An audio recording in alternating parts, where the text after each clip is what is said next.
Rien ne le réjouit davantage qu'une chopine pleine et qu'un politicien vide. Jean-Jacques Perroni. Bonjour.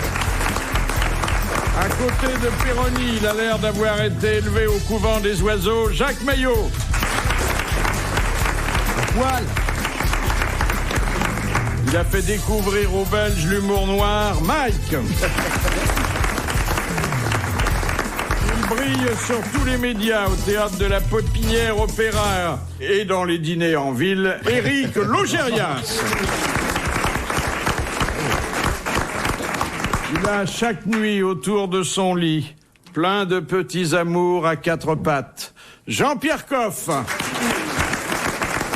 Et puis notre invité d'honneur, politique atypique, connaissant aussi bien l'argot que la Constitution, il a diverti Mitterrand et inquiété les contribuables, Michel Charasse.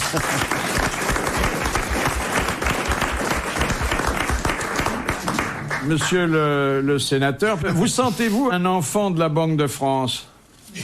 Oh, je pourrais, puisque mon père et mon grand-père fabriquaient des billets de banque à Chamalières, où je suis né. Donc, vous êtes un concitoyen de Daniel Gilbert. Oui, oui. Ça vous rapproche de Giscard. Oui. Oui. Oui. Oui. Ma maman aussi est de Chamalières.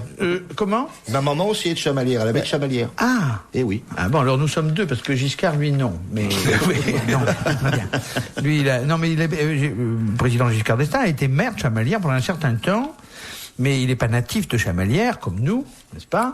Jacques Maillot n'est pas très loin, lui. Et il a quitté maintenant la mairie de Chamalières, donc... Il est natif de Vulcania. Oui. Vous avez figuré parmi les pionniers de Disneyland. Êtes-vous satisfait du résultat ?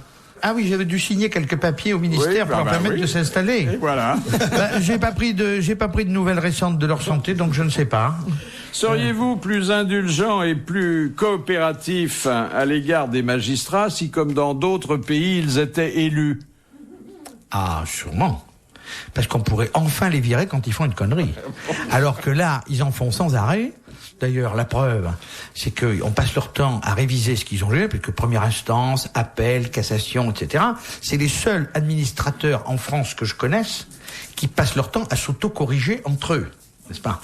Et quand ils font une énorme connerie, ils sont jamais sanctionnés. Ou alors, il faut qu'ils tuent père et mère et qu'ils se fassent repérer pendant la livraison. Donc, s'ils étaient élus, au moins, le peuple aurait de temps en temps son mot à dire. Cela dit, Philippe, je ne généralise pas. Non. Il y a quand même Éric de Montgolfier qui secoue la... Il est gonflé. La justice. Il est gonflé, ce Montgolfier. Hein. Oui. Il en met un coup. J'espère qu'il se déballonnera pas. Ah ben... Non, parce que vous dénoncez la République des juges, hein.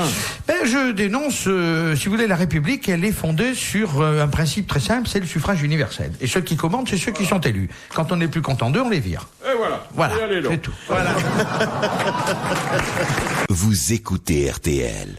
Philippe Bouvard sur RTL, 4h, 4h30, les grosses têtes dans la nuit des temps. Vous considérez comme un homme politique original et imprévisible? Oh, je crois pas, non. Je suis simplement quelqu'un qui a des convictions profondément ancrées, républicaines d'abord. Et très laïque, hein. Socialiste et laïque. Oui. Et... je vous ai vu à plusieurs enterrements, mais vous n'êtes jamais dans l'église, vous êtes au bistrot d'en face. Il a bien raison, bien raison. L'église, c'est on attrape tout le mal. Mais la bière est plus fraîche. Hein. Je vais vous dire que si j'ai accepté avec joie de venir dans cette émission en plus, c'est parce que sur ce plan-là, je vais peut-être faire une révélation, nous partageons les mêmes convictions, Philippe Bouvard et moi. Et que nous avons la même aversion. Moi, ce qui me plaît pas, c'est quand je vois la République dans les églises. D'autant plus que les églises, au fond, quelles que soient les circonstances, même Toulouse, qui était dramatique, etc. Moi, c'est une cérémonie religieuse, ça me gêne, c'est quelque chose de... Bon, je me rappelle tout le temps Clémenceau, qui avait gagné la guerre de 14, et après quels efforts.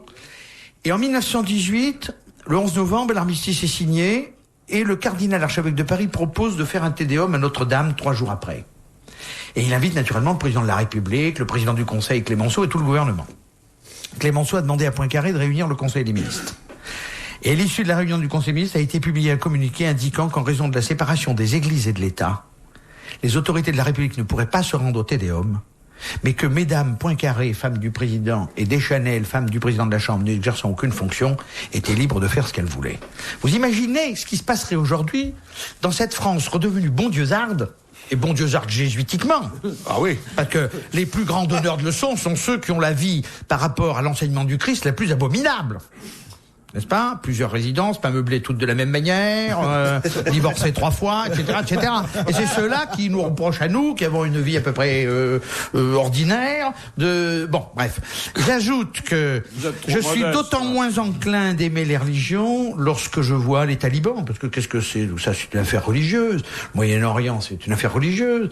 Le TA, c'est pas religieux, c'est une bande de cinglés. En Irlande, c'est religieux.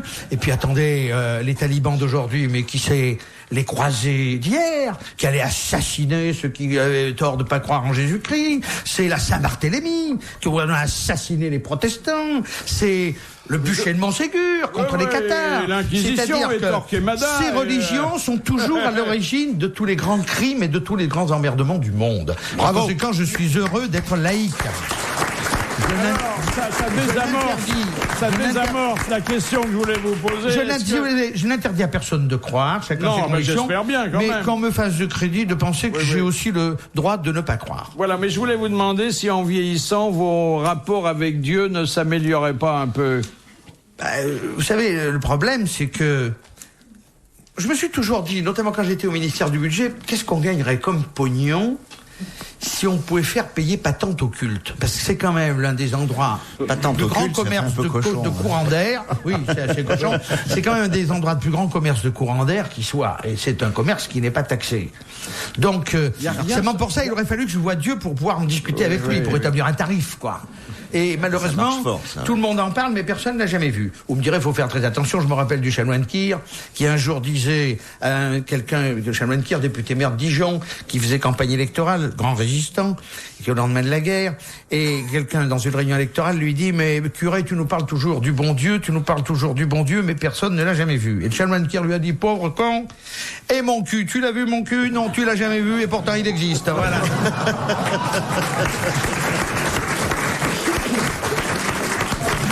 Mais Kir, qui est une des idoles de Péroni, puisqu'il prononce son nom 2 à 3 fois par jour au bistrot. Je suis pas trop Kir, moi, au bistrot. Non. Je suis plutôt vin blanc le matin. C'est un dieu, ça. Vin blanc. Non, et pas n'importe lequel, c'est plutôt gros plan. Moi, j'aime bien les choses. Oh là là, mais c'est pour déboucher les déviés. Il boit de l'excellent Sancerre. Le soir. Les bénitiers, peut-être.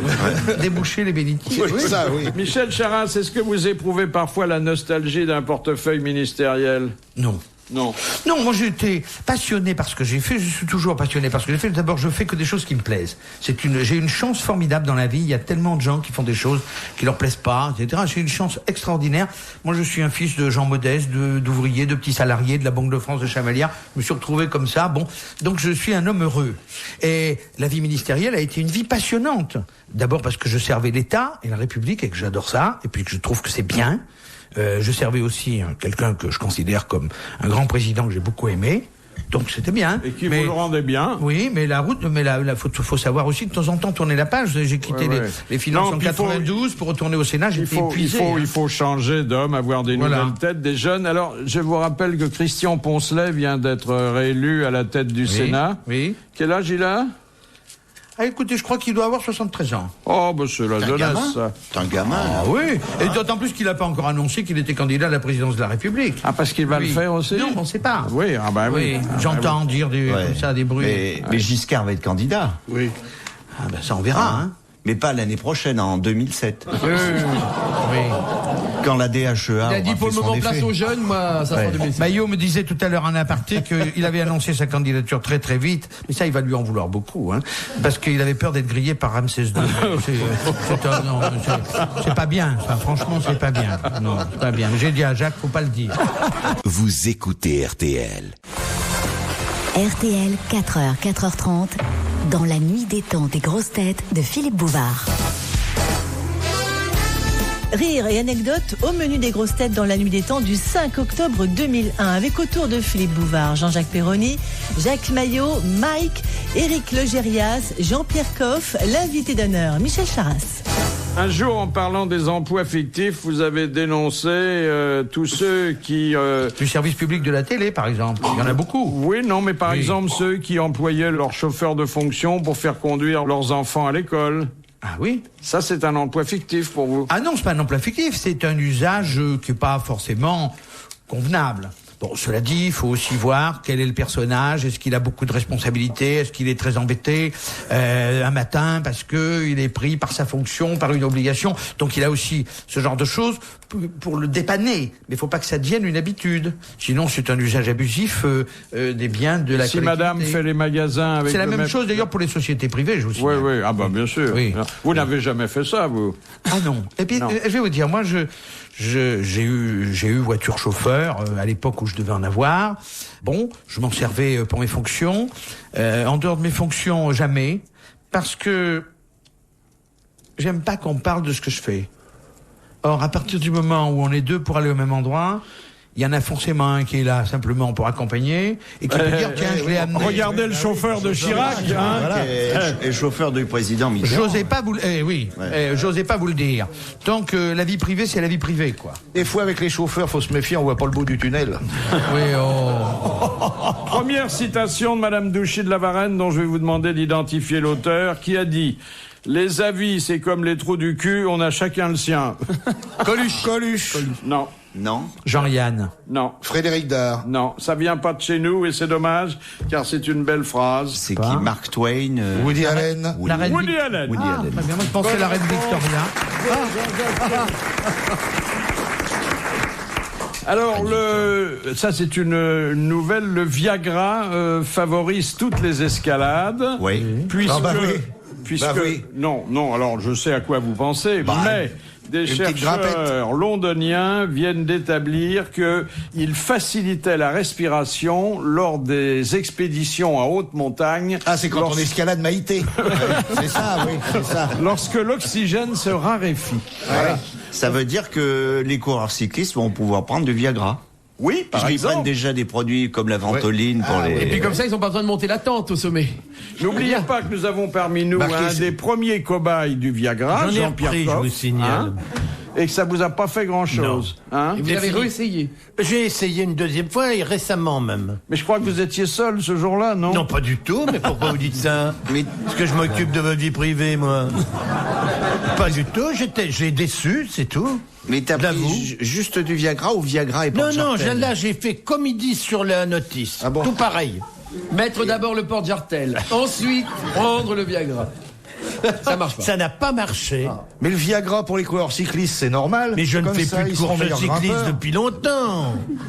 Je ne fais plus de course cycliste depuis mais longtemps. monsieur maintenant, Coff, il attend qu'on lui monsieur court après. Coff, ça dépend ce que vous vouliez faire avec. Vous dites ça n'a pas marché, mais vous ne dites pas quoi. Si par exemple c'était pour faire sauter une crêpe ou un truc comme ça. Non, non, pas, Attendez. pas du tout, monsieur. Précisez.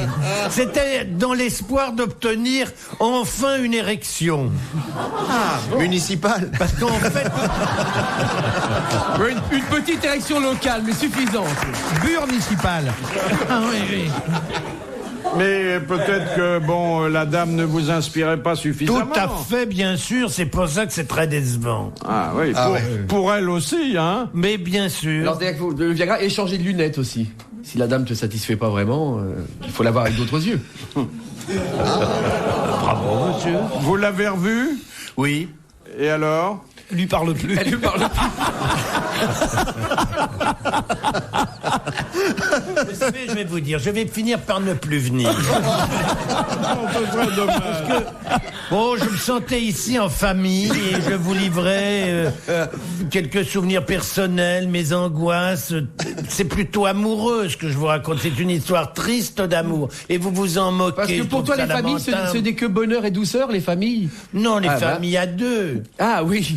Et l'érection fait partie de ces Vous bonheurs. savez, votre cas n'est pas isolé. regardez, le moral des ménages est au plus bas depuis 1998. Jamais ça n'a été aussi bas. Il y a des suicides? Le moral a perdu 15 points. Alors bon... Et pour quelle raison? Non, c'est parce qu'ils ont touché le chèque de Fabius et ils ont trouvé qu'il n'était pas assez gros. Peut-être. Oui, ça vient de là, à mon avis. Ouais, vous n'avez pas une idée, vous, de redonner de l'argent aux contribuables? C'est pas mon genre. Non. Hein. J'essaye d'éviter d'en prendre pour pas avoir à en rendre. Ah, c'est bien. Et... Vous savez ce que m'a fait cet individu ici à ma gauche une fois? Jacques Maillot? Qu'est-ce qu'il vous a fait? Quand j'étais au ministère. Il y a prescription, on peut raconter. Il va à Genève, chez un marchand de cigares qui nous arrive de fréquenter, qui s'appelle Gérard, fait de la publicité, mais c'est pas grave. La plupart d'entre vous n'ont pas les moyens de se le payer, alors bon. C'est pour ça qu'on y va rarement. Et il passe À Saint-Julien. à Saint-Julien, en Genevois, à la frontière suisse, avec la voiture et un coffre rempli de boîtes de cigares. Et il y a un douanier français qui ouvre le coffre, enfin qui demande le vin et qui ouvre le coffre. Et qui tombe sur ce stock ahurissant de cigares. En réalité, c'était pas pour établir un commerce, ni pour faire du trafic, mais c'était des commissions pour des copains. Et comme il devait être pressé, qu'il voulait pas donner trop d'explications, il dit « Je suis un ami de Michel Charasse, c'est pour lui. » Alors, le douanier... Chef, qu'est-ce que je fais? Ben, faudrait voir. Et puis finalement, le chef de poste de la douane, très gentil, m'a téléphoné, quoi. Et m'a appelé en me disant, on a ici un nommé Maillot, je le connais, qui est auvergnat, je sais. Qu'est-ce qu'il a fait? Oh, il me dit, pas grand-chose. Il a simplement 40 boîtes de cigares. Je lui ai dit, pour sa consommation personnelle? Non, monsieur le ministre, pour la vôtre. J'ai dit, mais qui vous l'a dit? Lui. Alors c'est vrai. Enfin, j'ai quand même fait payer les droits, quoi. Absolument. Oui, on a payé. Sauf, bien entendu, que, comme on a droit à 50 pièces, oui, c'est ça. donc sur une boîte, il a rien payé. Oui. Et je lui ai dit que pour sa peine, il n'y aurait pas d'amende, mais que l'amende, c'était de m'offrir une boîte de cigares. À mon avis, c'était pas prévu dans son truc. Il a quand même été obligé de m'offrir. Ils m'ont piqué un Mont Blanc, en plus. Un Mont Blanc. Vous savez qu'il y a deux sortes de douaniers. Oui. Il y a les douaniers intellectuels et les douaniers manuels. Les manuels font signer avec leurs mains, les intellectuels avec leur tête. C'est vrai, sauf que heureusement qu'on a la douane de temps en temps pour bloquer un certain nombre de choses. Mais il m'est arrivé à la frontière suisse une fois une histoire assez drôle de douanier. Je sais pas si on a le temps, non? Oui, bien sûr, on est là pour ça. On veut, là. Mais c'est une histoire vraie. J'étais avec l'ancien ministre Mexando des PTT. Vous savez, l'homme qui a mis en place l'affaire des cartes à puce, là, vous voyez, qui rend de grands services. Mexando, et alors Mexando, oui, et alors Mexando, il a une maison à Saint-Gingolf, qui est une commune à cheval sur la frontière française, à côté de Évian, et puis sur la frontière suisse. Et alors un jour, on déjeune chez Mexando, côté français, et puis on était 3 copains ou 4 copains, et je dis à Mexando, il faudrait que je passe de l'autre côté, je voudrais aller acheter 2-3 boîtes de cigares, puisque bon, très bien, dans la limite des 50 pièces, je vous rassure. Et donc, on part, les 4 copains, on passe la frontière française, bien sûr, pas de difficulté. Quand on fout le camp de France, tout le monde est toujours content. Bon, vous dégagez, personne ne vous demande rien. Et puis, vous arrivez en Suisse, et puis il y a un douanier suisse qui est là, qui dit papier. Alors, bon, alors moi, je sors mon passeport diplomatique. Mexando, je sais pas, un papier en bonne et due forme. Et le 3e larron qui conduisait la voiture, une carte d'identité. Et le 4e copain qui était avec nous n'avait pas de papier. Une carte de séjour. Alors, il dit, le douanier dit, papier. Alors, le type dit, j'ai oublié mes papiers d'identité. Ah, dit le douanier suisse, c'est embêtant. Alors, Mexando lui dit, mais pourquoi c'est embêtant? Parce que je le connais pas. Alors, Mexando dit, mais moi, je le connais. Alors, le douanier dit, si vous le connaissez, monsieur Mexando, alors ça va, vous pouvez passer. Hein. Retrouvez les grosses têtes dans la nuit des temps sur RTL.fr.